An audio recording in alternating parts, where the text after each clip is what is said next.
રાજકોટ જિલ્લામાં આવેલા જેતપુર પંથકમાં છેલ્લા કેટલાક સમયથી સતત ભૂકંપના આંચકા અનુભવતા હોવાથી વિદ્યાર્થીઓ, વાલીઓ અને શાળા સંચાલનમાં ભયનો માહોલ છે।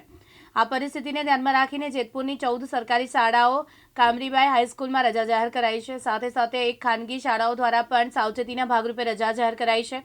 ભૂકંપની સ્થિતિને લઈને જિલ્લા શિક્ષણ અધિકારી સાથે ટેલિફોનિક ચર્ચા કરવામાં આવી છે, જેમાં સ્થાનિક કક્ષાએ શાળા આચાર્યએ પરિસ્થિતિનું મૂલ્યાંકન કરીને નિર્ણય લેવા સૂચના આપવામાં આવી છે। શૈક્ષણિક કાર્ય આપણે અત્યારે એમએસબી હસ્તક 14 સ્કૂલો છે। 14 સ્કૂલના આચાર્યને અમે અત્યારે મેસેજ નાખી દીધો છે કે કોઈ આચાર્ય એવી ભૂલ ન કરે કે કોઈ નુકસાન કરતા બિલ્ડિંગ હોય કે પડે એવી જર્જરિત બિલ્ડિંગ હોય તો બાળકો ન બેસાડવા। અને અમે બધા આચાર્યોએ અત્યારે ઉપર લેવલે પૂછી નક્કી જ કરેલું છે કે આજના દિવસે શૈક્ષણિક કાર્ય બંધ રાખીએ અને બાળકોના હિતમાં નિર્ણય લઈ, કારણ કે ઘણી વખત એવું બને છે કે ભૂકંપથી બાળકો ડરીને દોડવા માંડે અને બીજા ત્રીજા માળેથી એકસાથે ઉતરે તો બાળકોને ભૂકંપ કરતાં પણ વધુ નુકસાન થવાની શક્યતા હોય, એટલે આજના દિવસે શૈક્ષણિક કાર્ય 14 સ્કૂલોમાં બંધ રહેશે।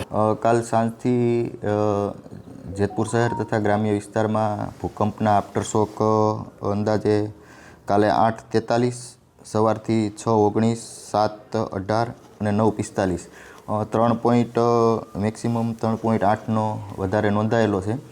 આના માટે અમે તમામ લાઇન ડિપાર્ટમેન્ટને સૂચના આપેલી છે કે ગ્રામ્ય વિસ્તાર અને સિટી વિસ્તારમાં ચીફ ઓફિસર તથા ગ્રામ્ય વિસ્તારમાં ટીડીઓ શ્રી કે ભાઈ કોઈ ખોટો ભયનો માહોલ ના ફેલાય તથા શાળા કોલેજો સ્કૂલ છે ત્યાં કોઈ જર્જરિત રૂમ હોય એ ઉપરથી કલેક્ટર સાહેબના મેસેજ છે એટલે એમને સૂચના કન્વે કરેલ છે અને અત્યારે તમામ લાઇન ડિપાર્ટમેન્ટની મિટિંગ રાખી અને આવું કોઈ આંચકા આવે તો આપના માધ્યમથી હું જાહેર જનતાને જણાવવા માગું છું કે કોઈ ખોટી અફવામાં ના આવે તથા આવું કોઈ આવે તો એક સુરક્ષિત ખુલ્લી જગ્યામાં પોતે ટેમ્પરરી જ્યારે આવે ત્યારે આશ્રય લે, જેથી આપણે ભવિષ્યમાં કાંઈ જાનહાનિ ના થાય। અને અમે સતત આ બાબતમાં તમામ ડિપાર્ટમેન્ટ લાઇઝનિંગ કરી રહ્યા છીએ।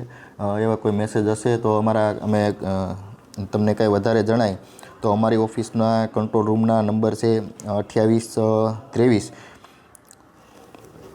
22 001 તથા ટીડીઓ ઓફિસમાં પણ પેરેલલ અમે કંટ્રોલ રૂમ ચાલુ કરવાની સૂચના આપેલી છે 22 0002 અને ચીફ ઓફિસરમાં પણ અમે પેરેલલ કંટ્રોલ રૂમ ચાલુ કરવાની સૂચના આપેલી છે 22 0101 આમનો કોન્ટેક કરવો। અને ખાસ કરીને આપના માધ્યમથી હું જણાવવા માગું છું કે કોઈ ખોટા મેસેજ ના જાય અને પબ્લિક અવર રહે એવા મેસેજ અમારા લેવલે પણ અમે તમામ ગ્રામ્ય કક્ષાએ તથા સિટી કક્ષાએ આપીએ છીએ। આવું કોઈ આંચકા જણાય તો જાહેર જનતા છે એ સુરક્ષિત જગ્યાએ રહે અને કોઈ ખોટી અફવામાં ના ફેલાય એવું હોય તો અમારા કંટ્રોલ રૂમને કોન્ટેક કરી શકે છે, જેથી તમામ સુરક્ષિત રહે અને ખોટી અફવામાં ના આવે એવી આપના માધ્યમથી તમામને નમ્ર અપીલ છે મારી। આશીષ પાટડિયા, દિવ્યાંગ ન્યૂઝ, જેતપુર, રાજકોટ।